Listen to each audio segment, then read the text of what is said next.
All down. All silent. Going.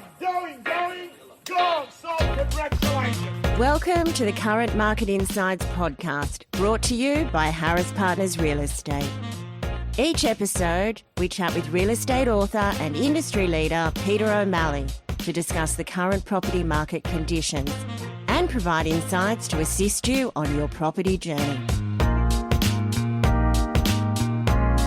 Hello and welcome to another edition of Current Market Insights. I'm your host, Ciaran O'Brien, and with me, as always, is my co-host and good friend, Mr. Peter O'Malley. Peter, hello. G'day, Ciaran. Great to see you, and thanks for having us. Thanks for having me. We are meeting in your office, Peter. Great to see you again. Let's get cracking this week. It's been a long week, I think, in property. It's always a long week. It's busy times. They're long weeks that go quickly, Ciaran. They certainly do. I think as we age, they certainly seem to go faster, that's for sure. Speak for yourself on that one. Well, I can say as I'm aging, I certainly feel like they're flying by.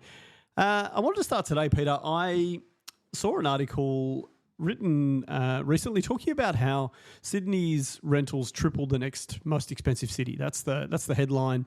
Globally or nationally?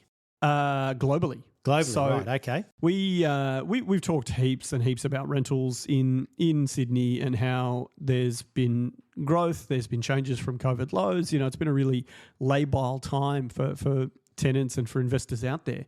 But the article talks about how over the past 12 months, leading up to March 2024, Sydney rents rose 17.3%, while the second place cities, Auckland and London, came in at 5.6%, which to me is a pretty stark difference. We're talking, more than three times the growth rate here. We've talked about rents in the past. Do you think this article and these numbers are significant for what renters face here in Sydney? They are. What they probably highlight is the immigration policy of the federal government and the lack of new dwelling supply being orchestrated by state government. So most capital cities around the world had softening, if not crashing, rental markets during COVID as people left the cities because if you couldn't go to the office, the benefit of living in a city was severely diminished during lockdowns. And as we know, people right across the world headed for the regions in their respective countries, and Sydney and New South Wales was no different. So what we said at the beginning of this upward swing in the rental cycle is it's not a rental crisis. The market is just having a strong upward movement, making up the ground that it lost during COVID. But what we did say is that due to the lack of new building going on and the way that we saw the government's immigration policy flooding the country with tens of thousands or hundreds of thousands of people, the rental crisis was still to come, and that's now upon us. So very interesting to hear those numbers, 17.3%, three times the next rate of growth of other global cities, and the government have got to own that number, Ciaran. Yeah, I must admit it's such a big number that I guess my first question for you about it really is, would such high growth over the last 12 months when compared with what are very global cities indicate that perhaps we have reached a peak in the rental market? I know you've been very cautious to say that the crisis is yet to come when we talk about this issue. Would this indicate it's such a stark growth rate that we really have reached crisis point, or do you think the immigration policy, the state government activities in terms of housing supply are too little, too late, or maybe insufficient? Well, look, just as we talk about, and the last property we sold was for a Chinese Australian living in London earning the pound. Right. That's the last property we sold in the agency here. And just as people shopping with international currencies are formidable in the sales market at the moment for local home buyers to compete against, so too for local renters who are dealing with people that are, skilled migrants that are coming to the country. They choose not to buy a property but rent one, and their currency exchange on the way in is very favourable. Whether they're coming in with US dollar, Singaporean dollar, Great Britain pound, etc. So I don't think that the rental market has peaked. I think you'll see more and more young people who might be who are not sharing force themselves to share and paying more money to rent a lower quality property, if you like. The other thing that must be noted about that rate of growth there, 17.3%, is rents is one of the largest components of the CPI index. So that's going to feed right through to the CPI number. We're recording this on Tuesday night. and I believe the CPI number comes out on Wednesday. So whilst there's a lot of disinflation in the economy at the moment, what you've highlighted there leading into tomorrow's number, which will be out by the time most people listen to this podcast, is going to be, well, that's well above the rate of inflation, of course, and that's a number that the RBA won't be happy to see. No, and certainly one that we've talked about before, the importance of rent contributing to the CPI basket, and it paints a pretty bleak picture in my view that we've got a little ways to go yet before we get inflation to a point that we could feel comfortable to even consider, changing the cash rate and moving the economy in a different direction. Yeah, look, the RBA might itemise that number out in looking at underlying inflation, but in terms of what that'll contribute to the top line number, that's pretty significant there, what you've highlighted today, and that does cause people to cut back on their spending in other areas, ask the boss for a pay rise, go for a higher paying job. So that's a significant number that you've put out there today or found for us. Yeah, it certainly is. I guess final question for you, Peter, before we do move on. I'm really interested to get your take on, so Hong Kong's on this list coming in at number 13. Now, Hong Kong saw a drop in their rental prices. So when you say coming in at 13, that's 13% growth. No, sorry. So in rank 13, so this is going from highest to lower as we go down the scale. But Of the percentage of growth. So Sydney came in with the highest growth, massively 3 times higher than the next. Hong Kong came in position 13. They went back over 12 months, 0.2%. And over the last 6 months, they went back 1.3%. Now, I'm really interested in Hong Kong in particular because it is a city that's often compared to Sydney in terms of affordability, Hong Kong being the most unaffordable city in many standards. Given that it really is a place that has limited supply because of its design and size, what would be a driving force, do you think, to bring rents back in a place like that where supply really is capped? Well, there's a lot of domestic issues in the Chinese economy, in the Chinese property sector. So the Chinese government are looking to keep that money domestically on the mainland. And quite simply, one of the key drivers of excessive rents in Hong Kong was expats. And a lot of companies and a lot of the financial powerhouses are moving away from Hong Kong, not into it. So Hong Kong in many ways is in systemic decline. Is Singapore on that list? I'd have thought Singapore would have done fairly well. Singapore actually did worse. So Singapore, just let me bring it up, came in at 15th place. They were down 2.9% for the year and 3.1% down for the last 6 months. Okay, so they must be catching the overhang of the softening or deteriorating environment in broader China and what's coming across. They were very fully priced. So you're talking about rental growth, yes, not relative pricing of rental properties. Correct, yeah. Look, not talking about square meterage rates or anything like that, which can obviously be much higher in some of these cities. Yeah, so certainly I think where Hong Kong is falling behind, I think Singapore is looking unashamedly to try and pick up a lot of that slack when you're talking about global markets. But yeah, that would be why Hong Kong, particularly to answer your question, would be in decline in my view. Yeah, really interesting and ties in with what you've said about the strength of the currency coming down to Australia. Many expats may be returning home and using that leverage. Yeah, and look, markets are all supply and demand. So, yes, there might be a tight supply in Hong Kong, but if demand drops by a greater amount, both from the Chinese mainland and Westerners looking to move to Hong Kong and live and work there, if that demand is diminishing, it's going to be impacted in property prices, that's for sure. Yeah, absolutely.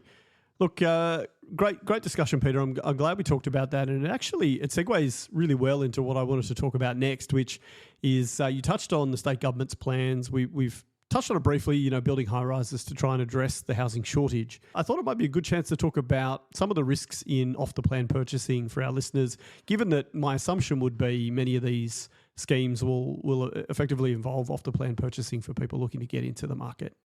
Yeah, look, it'd be great to have the need to talk about off-the-plan purchasing, Ciaran, but alas, when it comes to Sydney, there's no great need for our audience at the moment because there's simply not too few projects coming out of the ground where you can buy off the plan. There's essentially none. So in Queensland, you're seeing a lot more of that off-the-plan purchasing, and that comes with its own risks and it's buyer beware, and one needs to go through a very diligent process if they're buying off the plan. Sunset clauses when you're buying off the plan need to be addressed. So not with apartments off the plan, but you may have seen in the press recently there was another major issue out in Western Sydney with the house and land package story where the developer, again Chinese-owned developer, takes a lot of deposits off well-meaning Australians and then can't complete the project and won't give the deposit back. Now, what you see in those instances is that the developer often has a sunset clause in their favour. So if the property market should happen to rise and they can't hand over the project in a certain time frame, they can give you a deposit back and go on to sell the property.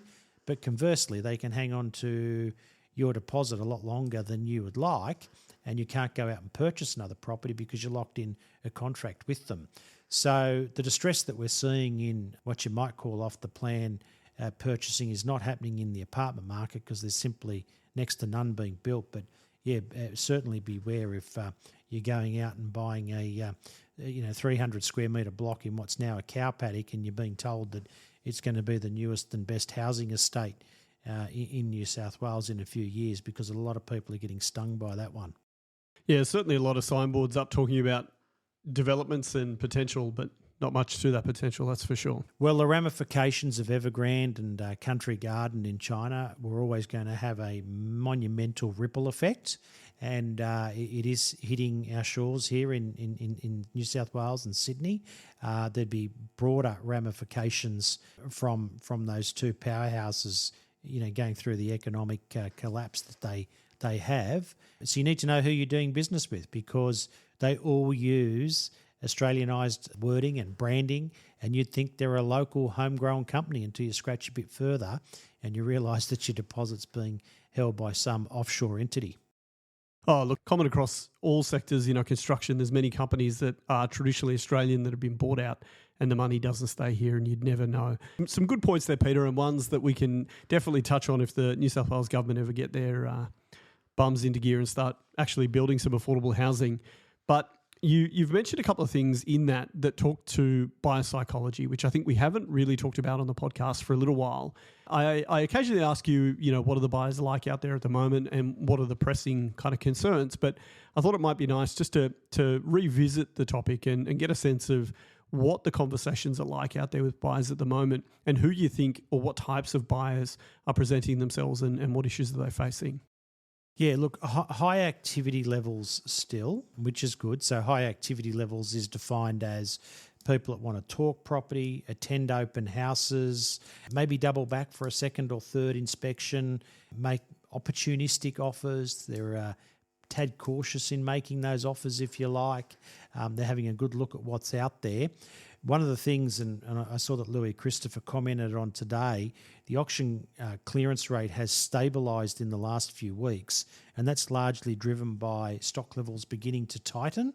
So we've seen a number of buyers who dismissed properties with us, moved on to other auction opportunities that were being underquoted. Those properties went on to sell at or near market price, slightly above, slightly below, whatever. The buyer realised that the reason they were interested in that particular property that they pursued at auction was not because it wasn't a good property, but because the price was below market price to sort of suck them in. And by the time they come back to us and said, we want to reconsider the listing that you showed us last week or the week before, whatever it may be, we'd be saying, sorry, it's gone.